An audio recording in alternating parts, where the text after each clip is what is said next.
So I guess you didn't want me to answer that one. No, no. All right, so we're back on the air now.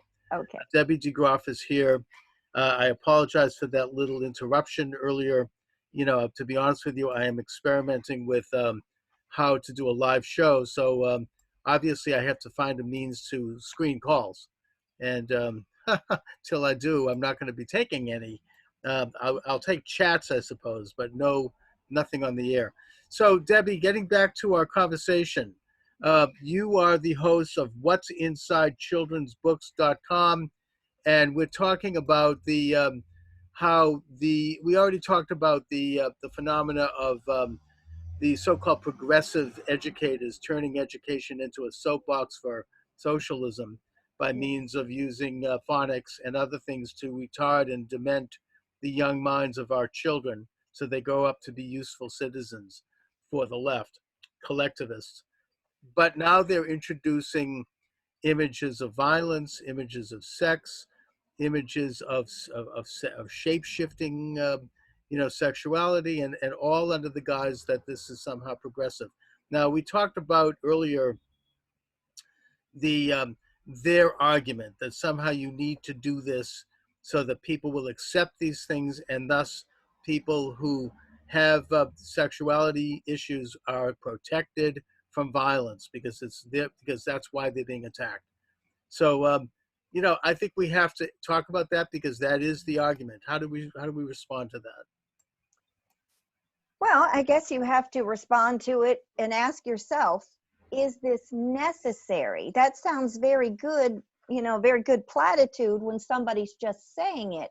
But you need to look at the storylines of these books. Let me just say to you, probably most of us have ever watched a movie at some point of life where the most handsome actor or the most beautiful actress was the lead in that movie. Now, they might be a jewel thief, and it doesn't start out in the beginning, but by the end of the movie, when they're ready to make that heist and the guard comes around the corner, who do you want to get shot if somebody gets shot? The one that you have followed all the way through the movie, or this guard that's about ready to interrupt their successful heist? Now, when you can examine that as an adult, because I would assume that you're against stealing and find that reprehensible, but somehow your thinking shifted through a storyline. Now, if I came out dogmatically and said, okay, it's okay for her to steal the diamonds, of course you would be against that. But after you watched the movie, you got sucked in to the life of the protagonist. That's why children's books are more subversive, because you can work all of these things in that you would never accept, but a protagonist can do it. So yes, there is an issue that there is a reality out there, but it matters how you address and handle that reality. For example, Clara Limlick may well have had 6 ribs broken by a policeman. Okay, you and I really don't know that. But is that what you want to address to your 4-year-old? Right. I mean, the job of a moral society is to protect the innocence of children from images like this. I mean, they're not emotionally, mentally, even physically prepared to think about these things in a way that an adult would. This is why we have laws against child sex. This is why we have laws against child drinking, for that matter, or child smoking. We have, these laws are they're kind of, boiled into our system for good reason. I mean, a young person who really under 20 years old is not physically, let alone emotionally, ready to handle alcohol. That's why we have drunk, students getting into accidents, because they don't yet understand. They don't have the maturity to understand, or even the physical attributes to know how to control intake of alcohol. Most of them don't, not all. But the point is that we put these laws in place for very rational, scientific reasons, putting aside the morality of it, because obviously if one is intoxicated, their moral code has been compromised, Right, and right. their cognitive abilities as along with the cognitive ability. So we accept those laws for good reason. They've been tried and true over time. So the reason I say this is because a moral society, a right society, protects children from these things until they're at the age of maturity that they can then integrate these things in a way that an adult would. And so it's appalling to me that they would squeeze these things into the texts and into the what children read or what children view and what they think. It's disgusting to me that they would do this. Well, you take, going back to your question, you're taking very young children. I'm talking about juveniles. Okay, I'm not talking young adult would be considered ninth to 12th grades, but this is starting in juvenile where they're making all of these books about transgenders, and they're convincing them that the children feel different. Now, I want to ask anybody listening today, has there ever been a time in your life, including maybe even now, that you feel like you're different than anybody else? You just feel different. Well, maybe, I'm not smart like these kids, or good like these kids, or pretty like these kids. You feel different. So, of course, that's a universal thought that you're going to have at some point of life. So they start out these books and they say, well, I always knew I felt different. And somehow that's supposed to translate, oh, I've always been a transgender and I didn't know it. So this I've is heard that. I've Mhm. heard that before. And I mean, the fact is that everybody feels different because we are different. That's I mean, exactly right. that's the Yes, human it's a condition. given. No It's a two people given. are alike. I mean, everyone's different. And, Yes, yes. this is somehow they subtly change the meaning of what is natural to saying, well, then therefore, you might be this or that. Okay, well then the next thing, okay, that's the first thing that you have to do to plant the seed. The second one, and mind you, we're dealing with juveniles now, Yes. okay? Hmm. The second one is, if you don't start taking those puberty blockers, Oh it's my going God. to be too late, because you're not going to get the changes in the development that you want down the road. Okay, so that one is planted in all of the books. Now, wait a minute. That's Mhm. a serious situation here. You're telling me that they're putting in stuff that deals with, transformation, Yes, gender transformation in these books. yes, I mean, and they're doing it without yes. anyone knowing it. Is this the drag queens in the Oh, library? I no, mean, no, it's not the drag queens. It's the regular books. It's books that if you looked at the book covers and that's all you looked at, you might pick those up for your children yourself. It's woven into the storyline. See, there's three parts. There's planting the seed that you're different. Then there's planting the seeds. If you don't do something about it now, it's going to be too late, which brings you to the third scenario. How am I going to change mommy and daddy's mind and convince them that I am actually a boy? So then the next thing is introduced. It's introduced to the children, and then this would be the line. You know how when you always wanted to get your mom and dad to do something, you always had some kind of a line. The mhm. line is, and it is introduced repeatedly, that which would you rather have, a live daughter or a dead son? Because you see, they're more apt to kill themselves. So, daddy, what would you rather have, a live daughter or a dead son?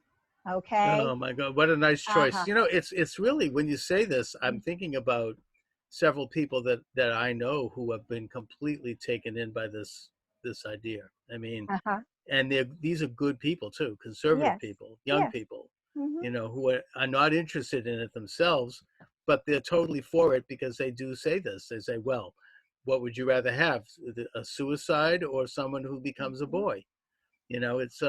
It's become like an accepted dogma, and what you're doing is you're showing where that comes from. This has Yes. been inculcated into these children's books in a very subtle way. It's been, and I'm sure that given the fact that there is an agenda behind this, they're probably inculcating it into just about everything else, not just children's books. I mean, Absolutely. there's a Mm-hmm. very Mm-hmm. sophisticated propaganda campaign to convince people that they can shapeshift, between genders or then go back and forth. I mean, I even saw something that said you can be about 10 genders in one day. I mean, but yes, it makes your head kind of get a little spinning. But the Yeah, point and is that yeah, it's an agenda. And look, yeah. if someone's an adult and they want to do that, that's fine. It's their Mhm. right to do it. They could call themselves anything they want. They could call themselves a pumpkin. I don't mind. I mean, that's their business. But we're talking here about children, very young Mhm. children. That's where they're not yet ready to think about these things. You don't, if you ever do think about them, and I hope you don't, but if you do, it should be when you're already like, 19, 20 years old, when, you wait. I mean, a good parent would Mhm. say, can you wait until you're an adult to think about this? Are you going through such horrible angst by being a girl that that you want to, to me, there's something psychologically wrong anyway, but they're emphasizing that, and and then you're adding drugs to it. That gets into the area of promoting quack medicine, and that's dangerous. That's physically dangerous. I mean, they don't know the long-term effects of those drugs. I mean, Mhm. we know that the effects of some of these psych drugs that they're giving kids is suicide and homicide, because the label says so. I'm not making Right, that up. right. And when you go on them and then when you come off them, and there's all this intense violent mood swings, and you end up with Columbine. I mean, it's we Mhm. know that, but we don't know the long-term effects of these other drugs, what they do to someone physically, let alone emotionally and psychologically. Yeah, and it's, when you talk about the messages, I think people always tend to think, oh, you're just prudish people that are against the sex. Okay, the books they're not just about sex. I have one book I was just reading, and it's a group of people have written the book to uh, supposedly encourage voting. Okay, and it's pretty balanced, most of the articles, but you have a band member, and he writes in there and he says, of course capitalism never works, and explains how horrifying capitalism is, but it's just stated as a fact. There's nothing else. Do the children who've been taught, socialism their whole life in school, they don't even know that we live in a republic, a constitutional That's right. republic, because every textbook says our democracy. They Democracy, don't yeah. understand what a democracy is. So what you're doing in these books, you're providing all of these nuances that they want the kids to accept, knowing that these kids do not have a background. When you get as low and slimy as taking 3-year-old children and you're trying to teach them to be activists, I'm sorry, these children don't even know how to read, let alone have an understanding of science, history, geography, or anything else. The only thing you can call it is they are exploiting children. When these children come up with these Hmm. signs, I guarantee you that those words on those signs weren't developed by your 3 to 8-year-olds. No, and I mean, Yeah. there's slogans, and they're these kind Mhm. of like bumper stickers. Now, I want to again play the other side a little bit here, and Okay. I could see someone who is like a pretty hard left person say, Mhm. "Well, what happens when your textbooks introduce Jesus? What happens when they introduce conservative values? Why should they do that, right? Why should they Mhm. introduce capitalism when, and are they doing, I mean, so, I mean, I know what my answer to that is, but I'd like to hear from you. Well, number one, you don't have to worry about that of Jesus or anything, because they have ways of discrediting things. For example, if we put you up on a pedestal and said, this is a Christian, okay? They don't, and let's just say that you are flawless. I mean, nobody's completely flawless, but let's say you're a very exemplary person. Okay, now they don't take and attack you. What they do is they make up all of these examples about Christianity, showing that this person over here said that they were Christian and nobody could have been more evil and blah, blah, blah, blah, blah. And when you're looking through the viewpoint of a child and you're not thinking, you see, you lose track of the fact that we were dealing with you, not with all these other areas. So it's distract, distract, distract. Okay. Now, if you could put Jesus in a textbook, as well as you could put George Washington or anybody else as a historical figure. So you get that. They want whole textbooks just on people that they say were LGBT. Although I really do believe that if some of these people were alive today, they would be begging differ. You know, we're trying to make everybody that they were LGBT or this or that or the other thing. No, I am not a censor. Now, as far as obscenity is a different category. Okay, Yeah. you can't sell my grandchildren a Playboy. All right, but the standards are all based upon the Miller test, the 3-prong test. You know, whether it meets the community standards. So, for example, what are we going to do when something that's obscene here may not be obscene in Boston or in San Francisco? So are we going to have a different set of standards everywhere? You know, it's interesting. In a way, it's kind of a moot discussion because any mention of Jesus or any mention of Christianity is banned from the schools anyways. Yes. You know, I mean, so that's not going to happen. And furthermore, I mean, I see nothing wrong with promoting the American way of life to young children. This is Right. America. I mean, Yes. and what is the American way of life? Capitalism. It's Uh-huh. based on the Judeo-Christian ethos. That's what we have. I mean, that's who we are. I mean, if we were living in you know, in Burma, we might teach Buddhism or the 10 principles of Confucius. But this is the American culture. This is what we're based on. It's a European-based Western civilization, you know, founded culture. So I see nothing wrong with promoting that and teaching that. I think they should do more of it. They should bring they should bring the Constitution into the school. Right, You right. don't find a Constitution in high schools. And a Constitution is written simply and directly enough that any high school kid could read it and know what it is. You know, they should have civics classes, put Congress online and make people look at what they're doing and discuss the bills that are being debated before Congress. You know, there's all sorts of things that, I mean, schools are supposed to, I would say, yeah, you want to call it propaganda, fine, maybe it is, but one of the functions is to teach people how to be American and or how to be Canadian, or how to be Peruvian, or whatever country you happen to be from. Well, they don't have any problem of teaching Peruvian or Mexican or Islamic or anything else. The only thing that seems to not be allowed is America.